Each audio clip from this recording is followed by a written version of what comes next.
My wife was preparing for a business trip that was supposed to propel her up the career ladder, but I already knew in advance that this was a trap.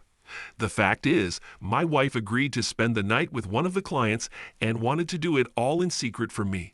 How naive she is. My name is Tommy Jansen, and I consider myself an average Scandinavian man. Earlier this year, in my early 40s, I believed I was free from personal issues, happily married. However, the events that led me to write this story began to unfold. Despite considering myself anything but weak, I gradually realized that my wife exerted increasing control over our lives. To a large extent, this was my own doing.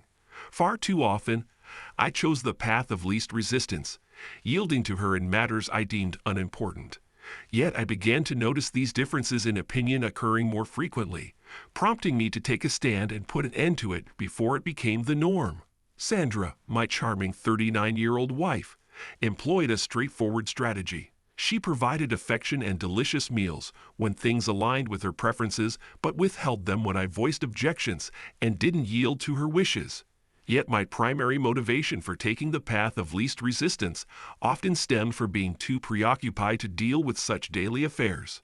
I worked as an engineer at the local branch of a nationwide construction company in a Scandinavian county capital, and my job kept me quite busy. During the summers, I would spend time at the golf club, much to Sandra's displeasure. Last year, I devoted a lot of time to the Reader Club stable where our 13-year-old daughter Lena kept her horse, a gift from Sandra's parents. Since Sandra was afraid of horses, she insisted that I accompany Lena and assist with horse care. Initially, I wasn't keen on the idea, but my visits to the stable became enjoyable thanks to Marie Ann, an attractive and laid-back mother of one of the other young girls at the club. Marie Ann, whose horse was stabled next to Lena's, patiently taught me about horses since my knowledge was limited to distinguishing their front and rear ends. In return, I helped her with the heavy tasks as her husband claimed to be allergic to horses and avoided the stable. We had a great time together, but our relationship remained platonic, with no hint of an affair. I couldn't help but feel a rush of excitement when one day she chuckled at a clever joke I had shared, saying, "If we were both single, I'd have you wrapped around my finger in seconds." My hopeful expression must have been evident, because she quickly added that she was currently frustrated with her husband, asking, "Are you as charming at home as you are here?" I suggested she find out if we were both single, to which she agreed. Sandra and I were financially comfortable, allowing us to enjoy a pleasant lifestyle. With my good connections at the bank, I had invested in a house in a desirable neighborhood where we had many friends. Many of our acquaintances admired me, only seeing Sandra's charming side as the perfect hostess during our gatherings. Sandra and I first crossed paths while queuing at the check-in counter of the nearest airport during a holiday trip to the Spanish island of Mallorca. We were both there with our respective groups of friends, and our paths crossed several times at various party spots on the island. It was during one of these encounters that I managed to exchange numbers with her. Subsequently, I called her, inviting her to a romantic dinner at a nice restaurant, which led to a spontaneous encounter against a palm tree in a park. That moment marked the beginning of our love story, which persisted even after our return from the island. Sandra's elite entourage was with us all the time during our vacation in Spain, but upon returning home, they refused to recognize me as Sandra's boyfriend. In Spain, they did not hesitate to communicate with my friends, including those from humble families. However, upon returning home, many of them openly expressed the belief that everything that happened on the Mediterranean island should remain there. As you probably understood, my relationship with her friends was not going very well. Some people viewed me poorly because of my first name and my upbringing in a notorious part of our city, despite the fact that the area was perfectly fine when I was growing up there, and my respectable job and current lifestyle held no significance to them. I was pleased that Sandra never shared the sentiments of her snobbish upper-class friends. While Sandra may have been seen as a status symbol by others, I never saw her that way. To me, she was simply a wonderful girl who happened to come from a wealthier background. After a few months, she experienced complications with her medication, and her doctor advised her to take a break from it. However, our frequent intimacy and occasional forgetfulness about having condoms at home inevitably led to one outcome: her unexpected pregnancy a few months later. We decided to marry quickly, as we both wanted to do so before the arrival of our child. I was relieved that her parents had no objections. Sandra's parents, recognizing her as their only child, gave her an extravagant summer house on the shore of a picturesque lake near our hometown as a wedding gift, which became her private property. This thoughtful gesture not only secured Sandra's ownership of the summer house, but also freed me from the onerous responsibility of maintaining it. Despite the transfer of ownership, Sandra's parents retained the privilege of using the summer house at their discretion. Before our marriage, I possessed our townhouse, which I retained as my personal asset in exchange for Sandra's summer house. Apart from these individual properties, we shared everything else, with no distinction between my house and your house. I held great admiration for Sandra's parents. Having successfully managed a furniture factory, they eventually sold it for a handsome sum and acquired a beautiful residence in Marbella, southern Spain, upon her father's 60th birthday. While I enjoyed our visits to Marbella, Sandra harbored a distaste for the sweltering climate, prompting me to anticipate potential challenges if she were to inherit the property. Sandra had recently been promoted to vice department head for special projects at the district office of one of the leading insurance companies. Unfortunately, I noticed a negative impact on our marriage as a result. She seemed different, and when I inquired about any issues, she attributed her increased fatigue solely to the demands of her new role. She assured me things would improve once she became more proficient, despite no clear evidence of infidelity, such as overtime, provocative attire, or suspicious calls. Our intimacy suffered due to her changed demeanor. The only indication was her strong reaction to my jest about a potential affair following a disappointing Saturday night. She rarely discussed her work at home, but for the past 2 weeks, she had been boasting about handling a very significant contract. Despite claiming to trust me completely, she hadn't shared any further details about her project. While I was aware of many events in our city and could make educated guesses, I didn't pry into it since it didn't concern me greatly. Then, on a Tuesday evening, Sandra returned home from work, looking troubled. Immediately sensing something was amiss, I asked, "What's wrong? Did you lose your job?" "Of course not.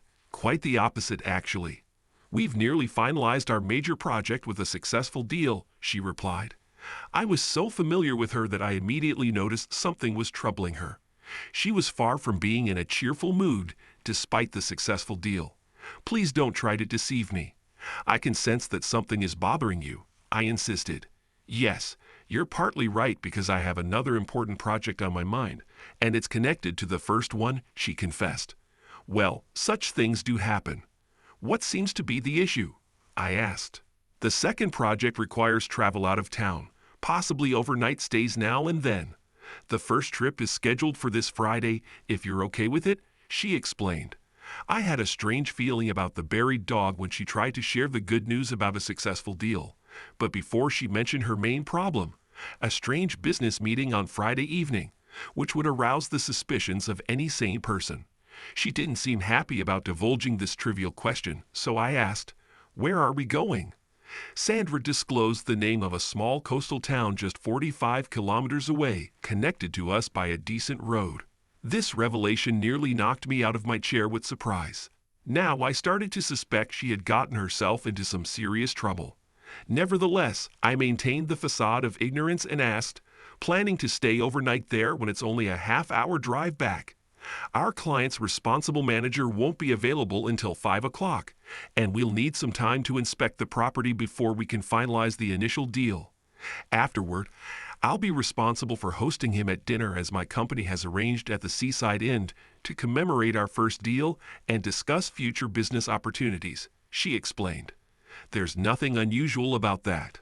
Although I anticipated her response, I inquired, "What type of property are you planning to visit considering your background in economics?"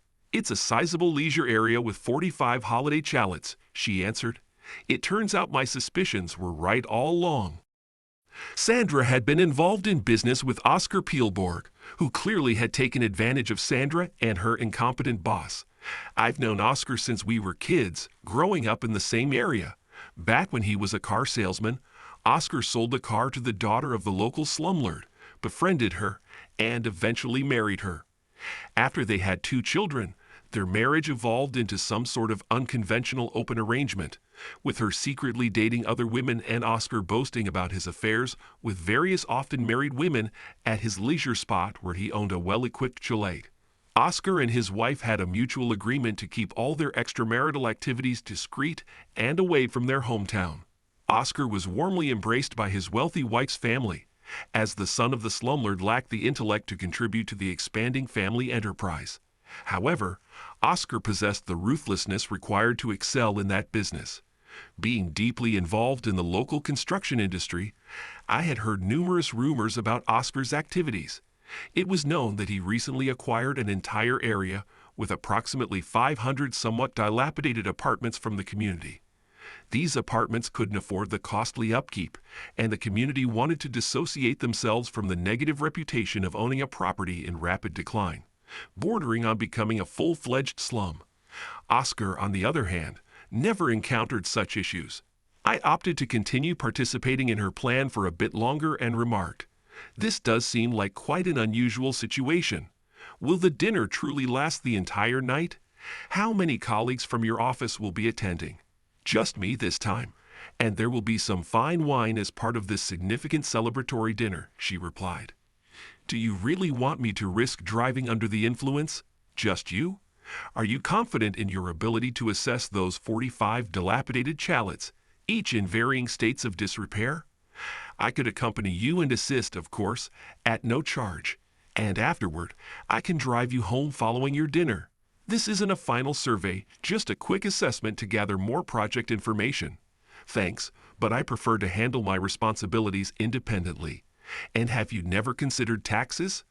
They're still operational in this country and might even be a more cost-effective option for your company than booking a room at a seaside hotel." She started to show signs of discomfort as she realized she was backing herself into a corner during our disagreement. Nevertheless, she persisted, "I can stay at August's in the recreational area for free and receive compensation for both my overtime and a living allowance. Who's insisting that you travel there on a Friday night? Is it your boss, the client, or is it your own suggestion?" "Naturally, my boss. He intended to deal with it himself, but he had other things to do, so he invited me to represent our company in this important transaction.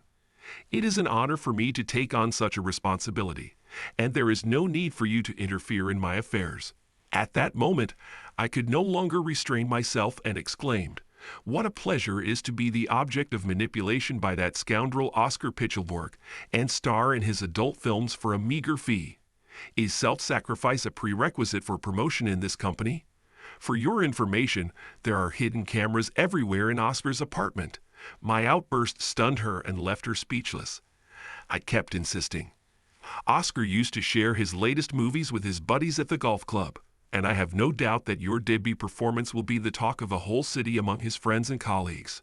Oscar and I both belong to the same golf club," where he bragged about his hidden cameras in the apartment for the night, where he probably wanted to invite Sandra for business negotiations. In the recreation area, he had a well-equipped private chalet with an office and a guest room connected to his own bedroom. One day he proudly showed his friends and fans at the golf club photos of him, serving the wife of the owner of the painting business after business negotiations about a maintenance job. He showed me these photos and even offered me the opportunity to meet her if I was more interested in collaborating with him. I suggested that he go on a permanent vacation to a hotter place. Oscar loudly stated that such photos serve as the strongest aphrodisiac, since the women depicted in them, as a rule, agreed to repeat business meetings after viewing the photos and receiving his word of honor, that only he and no one else would never see them again if they behaved well. It was a kind of blackmail on his part.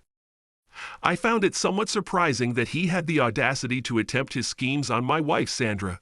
However, it could have been a retaliatory move against me, as my company had declined to engage in any questionable or unauthorized tasks for him.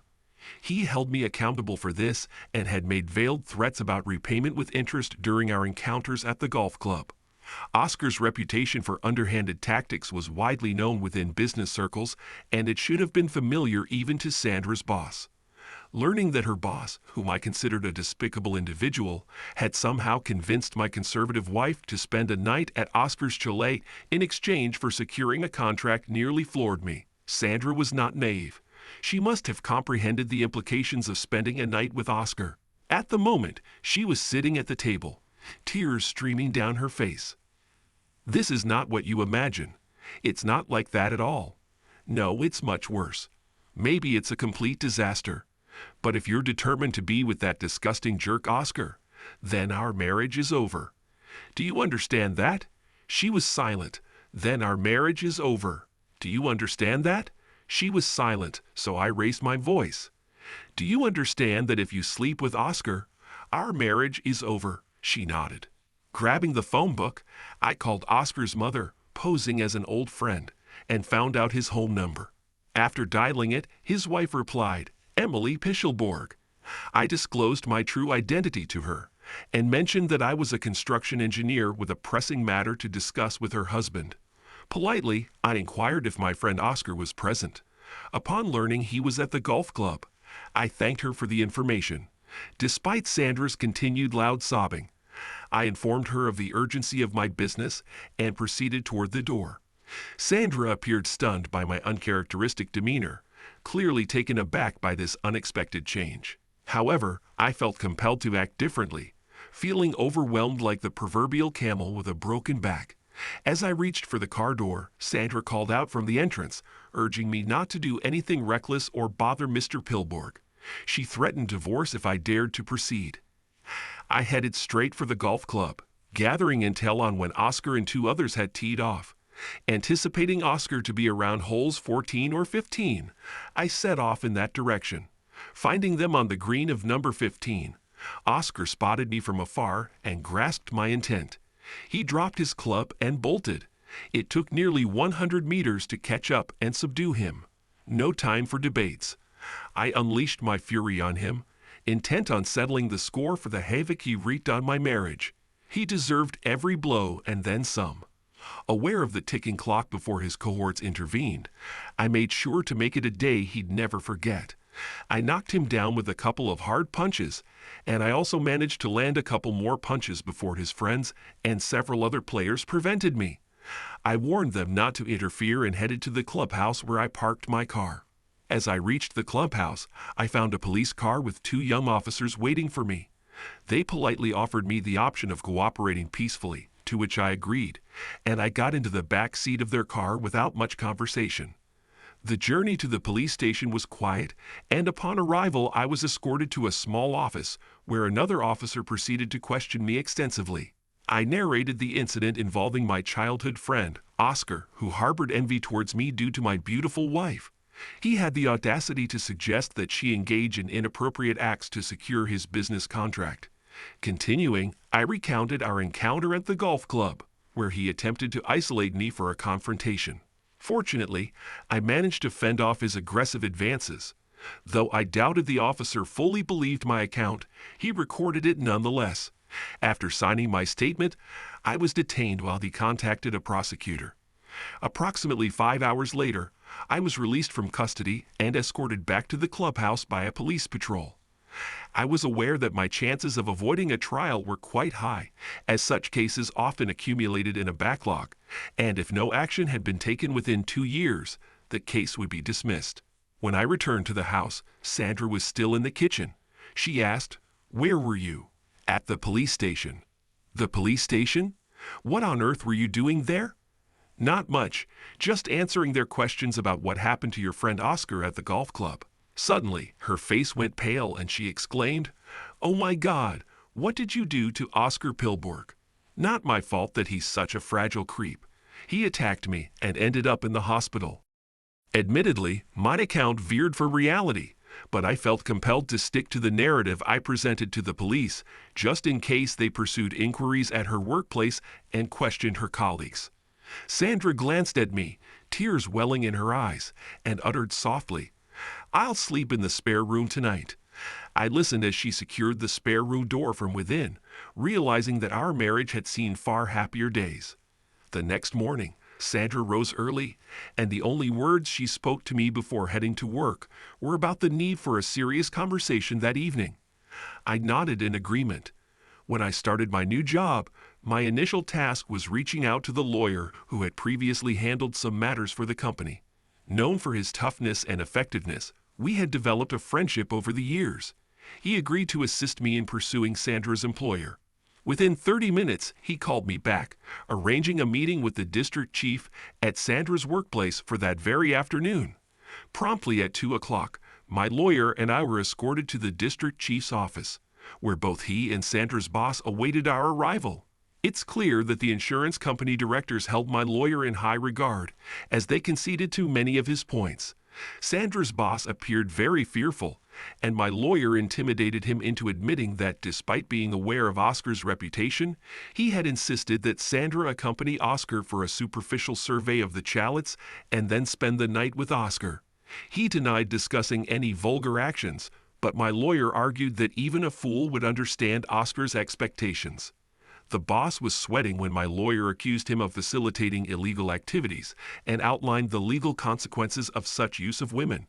We even entered into an agreement, stipulating their termination of the deal with Oscar Peelborg and covering all the costs for my attorney. I'm uncertain whether pursuing the matter in court would have yielded anything beyond substantial expenses for myself. However, the district chief of the insurance company recognized that the backlash from negative publicity would far outweigh any financial gains. I believe the DC acknowledged that I had done them a significant favor by persuading them to terminate Oscar's contract. I'm convinced that Sandra's team had conducted an extremely poor negotiation with the adept con man, Oscar Peelborg. The department chair comprehended that their headquarters had blamed him for the entire debacle of their unfavorable contract with Oscar, resulting in significant financial losses. Sandra's incompetent supervisor was a longtime acquaintance whom he had hired outside the standard procedures. It would be unreasonable for any sensible department head to assign Sandra such a challenging task, involving a notorious troublemaker like Oscar for her initial important assignment. Evidently, both the department chair and Sandra's supervisor were swayed more by her charm than her qualifications for the position. If they had received or anticipated any personal favors from Sandra for her promotion, I presume they would be somewhat dismayed upon learning about what I did to Oscar. After the meeting, I called a friend at the insurance company my employer used to work with. I informed him that Oscar Peelborg's discounted insurance for his new housing development had been revoked and would soon be available again. He assured me of a generous bonus if they secured the contract. Sandra's demeanor upon returning home from work that evening made a provoked Tigger seem tame in comparison.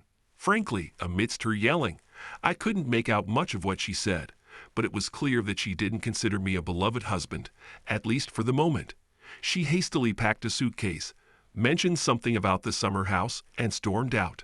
Our daughter, Lena, was understandably frightened by her mother's behavior. However, as Sandra didn't ask her to accompany her to the summer house, Lena remained with me without asking any further questions. We went to the stable where I encountered Marie Ann, sporting a small yet noticeable black eye. She confided in me that her husband had struck her during a heated dispute over the credit card bills accrued from his online poker ventures. Sharing with her the news of Sandra relocating to her summer house because I intervened to prevent her from spending the night with a client in his chalet, Marie Ann embraced me tightly, culminating in our first kiss. As I held her, she posed the question, "Don't you think we would face fewer issues if we lived together instead of with our spouses?" I responded with a simple yes and sealed it with a passionate kiss. In that moment, both of us felt a sense of relief, knowing we had an alternative if our marriages were to dissolve. Upon returning from the stable, I retreated to my study to check the burglar alarm at Sandra's summer house. The aging security system, safeguarding doors, windows, and equipped with motion sensors indoors, was linked to the phone line. As expected, Sandra was home and had deactivated it. However, there was also new equipment positioned outside the house, which I had set up to assess its performance in our climate before purchasing several similar installations for my work.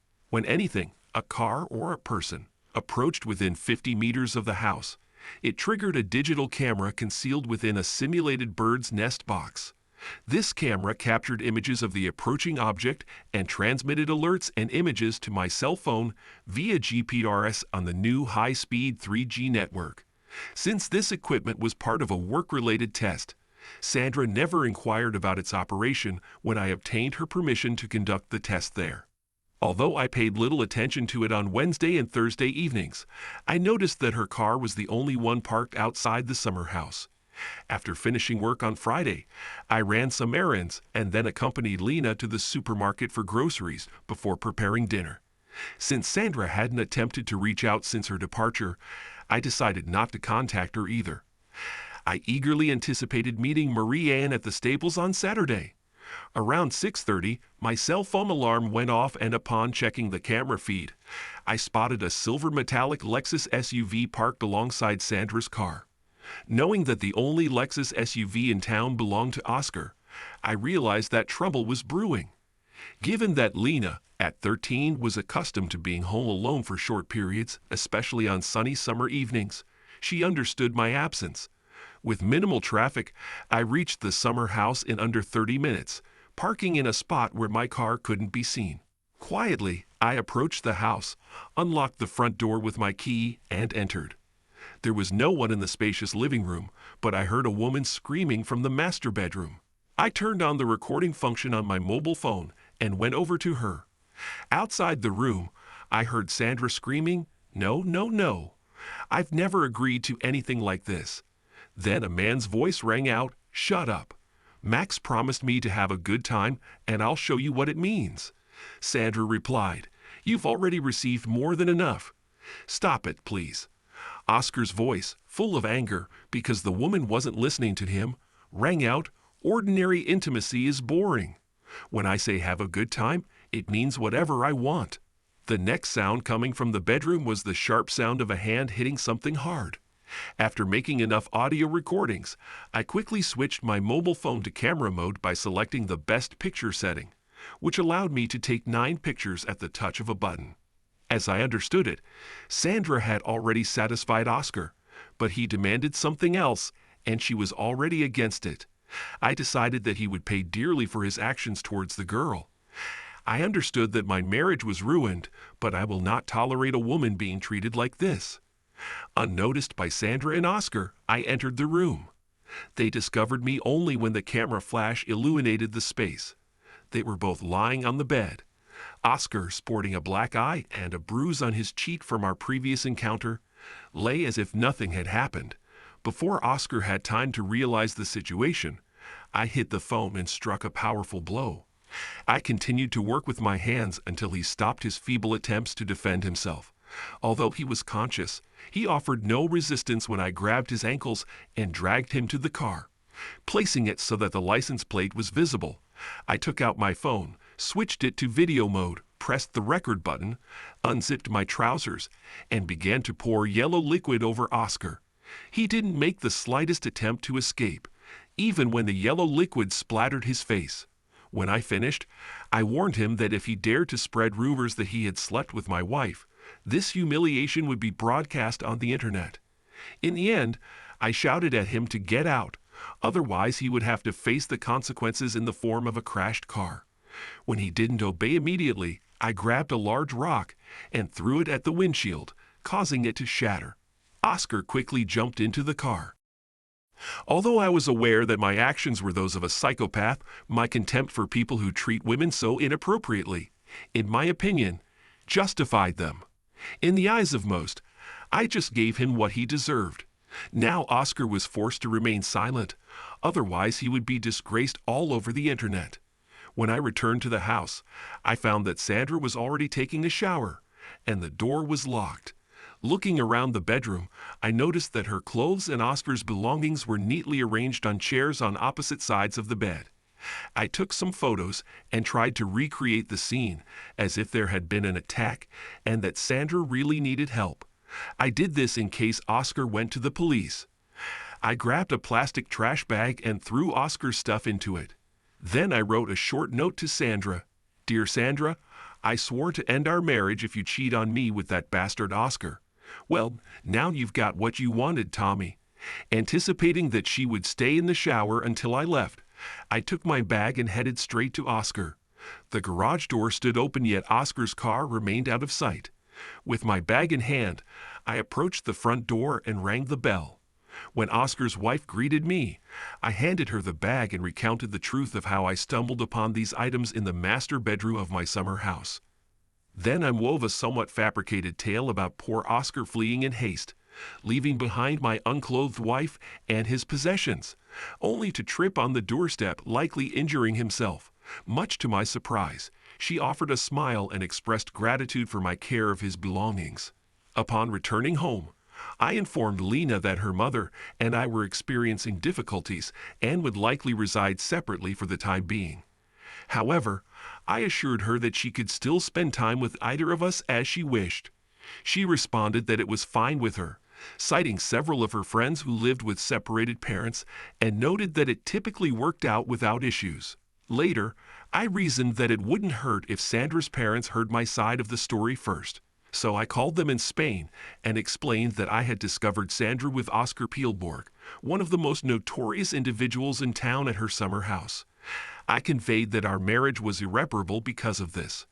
I made it clear that regardless of what Sandra and I went through, Lena remained their granddaughter just as before. At the stables on Saturday, I confided in Marie-Anne that I was now contemplating being single, although it would take 6 months to finalize it legally. I shared what I had discovered at Sandra's summer house. However, I refrained from urging her to leave her husband, as that decision had to be hers alone. Upon returning home, I found Sandra seated at the kitchen table, clearly distressed. It was evident that she had good reason to be. She expressed a desire to talk, and I was willing to listen. I informed her that further explanation wasn't necessary, as I'd already heard Oscar and her discuss what I needed to know, and it was all recorded. The evidence I'd gathered from what I'd seen and captured in photos was more than sufficient proof of her infidelity. She grasped that discussing forgiveness wasn't appropriate at the moment, sparing me from such efforts. Instead, we addressed crucial matters concerning Lena, along with other practical and financial issues, agreeing to reconvene in a week to devise a new plan. Upon reconvening a week later, we discovered that our opinions on most matters were only slightly divergent, and within less than 2 hours, we had signed the divorce papers. After she left the house, I felt a mixture of relief and surprise at how smoothly everything had gone. I couldn't shake the strange suspicion that Sandra, for some unknown reason, was just as eager to be rid of me as I was of her. She didn't object to sharing custody of Lena, who primarily stayed with me but visited Sandra whenever she wanted. It took me some time to comprehend why Sandra allowed that jerk Oscar to spend time with her at the summer house. Then, a clue emerged from the hidden camera outside her summer house, revealing her boss as a frequent nighttime visitor. After learning about their affair, I contacted their district chief and asked him about his attitude to the fact that the head of the department enters into a relationship with an employee and potentially contributes to her acquaintance with the client. To my surprise, the district attorney informed me that he had already discussed the matter with Mr. Spielberg and did not care at all what his staff did in their free time. I expressed my intention to find another solution. 3 days later, I confronted the head of the department in his office, accusing him of having a relationship with my wife before our divorce and faking her affair with Oscar. He cheekily laughed it off, asking what I could do about it. I demonstrated exactly what I was capable of. After a couple of my signature punches, all his brutality went away somewhere. Before I left, I warned him that one message to the authorities would be enough, and the whole scandal would get into the yellow press. After that visit, the only subsequent event was a call from Sandra, whose tone resembled that of a furious dog. I responded with brief, polite affirmations like, "Yes, dear," though they failed to improve her mood. At the stable with Marie-Anne, I found myself unsure of what to do. While I wished for her to leave her husband and come to my home, I recognized that this decision had to be hers alone. When she inquired whether I had started dating, I admitted that I hadn't. Then she asked, "What if I left my husband?" "I believe the best outcome would be with you. Can I rely on you?" "Yes." The topic wasn't broached again for the rest of the week until she called me at work one day. She revealed that the owner of the local gambling shop had informed her about her husband's debts. When she confronted her husband about it at his workplace, they had a heated argument, culminating in him threatening violence upon returning home from work, leaving her too afraid to go back. I brought along a skilled carpenter from one of our construction sites and met her outside her house. She gathered her 2 children and all her essentials without any issues. Once at my place, I offered her and her children the master bedroom so they could stay together on their first night, which I knew must be tough for them. Mary Ann and I refrained from intimacy until after she had made the decision to divorce her husband and sign the papers. He planned to contest it, but it was seen as a futile gesture. In the meantime, we rearranged the house to give both of Mary Ann's children their own rooms. We were delighted to see that Lena and Theresa, who knew each other from the riding club, were already acting like sisters in many ways, and her son Alexander and I quickly became friends. I took on the role of his soccer dad. During our first bed-eye meeting, Mary Ann and I had an unforgettable experience. Our bond was tender. Overwhelmed with happiness, Mary Ann shed tears of joy when she told me that she and her husband had not received something like this in the last 5 or 6 years. We both admitted that we dreamed about that night long before it came true. It was a comfort to me to realize that our love for each other did not lead to the breakup of our marriages, allowing us to meet new love without reproach after the breakup of our unions. Sandra and I had an extensive solemn conversation when we met at a cafe to address some issues concerning Lena, even though I already knew everything about her infidelity and didn't pursue further details or inquire about her relationships with Oscar and Max. Sandra surprised me by admitting that ruining our marriage was the most foolish decision she'd ever made. She deeply regretted it because she missed me and our family life immensely, acknowledging that she had lost me forever. The confession followed a typical narrative. It all started with the fact that she and Max often went to lunch at various restaurants, gradually developing a close personal connection without any vulgar involvement at the initial stage. It wasn't until Max hinted at her promotion to his deputy, with a promising chance of succeeding him as district chief, that things escalated. They marked the occasion with lunch at a small hotel where Max had arranged a room, and they took the afternoon off. Though she felt remorse upon returning home, the allure of anticipated promotions and the prospect of being the first woman in such a high-ranking position in their district office dulled her guilt. She didn't have feelings for Max, had no plans to leave me, and saw him only as a close friend and mentor. Their weekly intimacy became a part of their arrangement, enjoyable in its own way. Max, burdened by financial woes post-divorce, couldn't resist when Oscar proposed a substantial kickback for a lucrative deal involving a new insurance area. Despite Sandra's shock, Max succumbed to the offer, receiving an advance he promptly spent. However, Oscar's final conditions revealed later included a night with Sandra. Initially resisting, Sandra succumbed to Max's persuasions after Oscar threatened to expose Max's corruption if he did not comply. After the intervention of my lawyer and myself led to the cancellation of the insurance policy, Sandra decided that the issue was resolved. But Oscar insisted on getting what he had already paid for, as agreed for Friday evening. Sandra didn't want to have anything to do with Oscar, so she even suggested to Max that she would borrow from her parents to pay this money to Oscar. However, Oscar sought revenge against me, compelling Max to confess that he insisted on nothing less than his prepaid night with Sandra. During their Friday lunch, Max had informed her that Oscar had consented to forego any deviations and implored her to comply just this once. He suggested she do it at her own summer house, where Oscar lacked surveillance cameras. Despite harboring doubts, she yielded to Max's pleas and reluctantly agreed to spend that one night with Oscar, solely to safeguard their jobs. I had no reason to question her when she confessed that evening was the biggest mistake of her life. She still occasionally suffered terrible nightmares about it, even though Oscar hadn't reached out to her since a brief phone call later that same night, inquiring about his clothes. She gave me a strange look when I assured her I'd persuaded Oscar to behave and that he wouldn't bother her again. But frankly, I didn't care if he did something to Max. She looked after Max for a few days after he was in pretty bad shape from my beating. Instead of intimacy, they engaged in heated arguments with her blaming him for ruining her marriage and him accusing her of being so desperate for the promotion that she did things a faithful wife wouldn't. She regretted their affair immensely. Just a fortnight after I confronted Max, the district chief suffered a stroke, leading to their replacement by an official from headquarters. This new chief probed into Max's dealings with Oscar and subsequently ousted him, offering the ultimatum of termination or a menial role in a remote northern office. Max assured me he hadn't divulged any details regarding our negotiations with Oscar to the new chief. Sandra didn't feel Max's absence at all when he departed for the north, as she had assumed his role as department head. However, due to reorganization, her position had slightly diminished in significance. Despite reaching the highest position ever held by a woman in the district office, she admitted that the sacrifices she made to get there weren't worthwhile. Many nights were spent in remorseful tears, fearing for her job's future, and plagued by nightmares about the new district chief, whose behavior towards her made her feel like he saw her as an object. Sandra expressed her dream of rekindling our relationship, but she came to terms with its impossibility.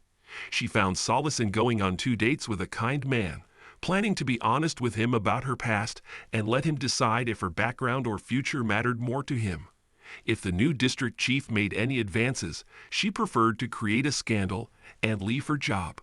I wished her luck in her new endeavors.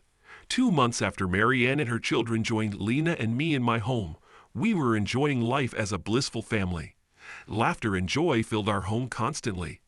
Our Friday evening family gatherings became such amusing occasions that none of the children wanted to miss them by visiting their other parent on that day. Once again, I was a content man with a wife I deeply loved. Thanks to everyone who took the time to listen to today's stories. If you enjoyed it, please consider liking and subscribing if you haven't already. Feel free to share your thoughts on the events in the comments below. Take care.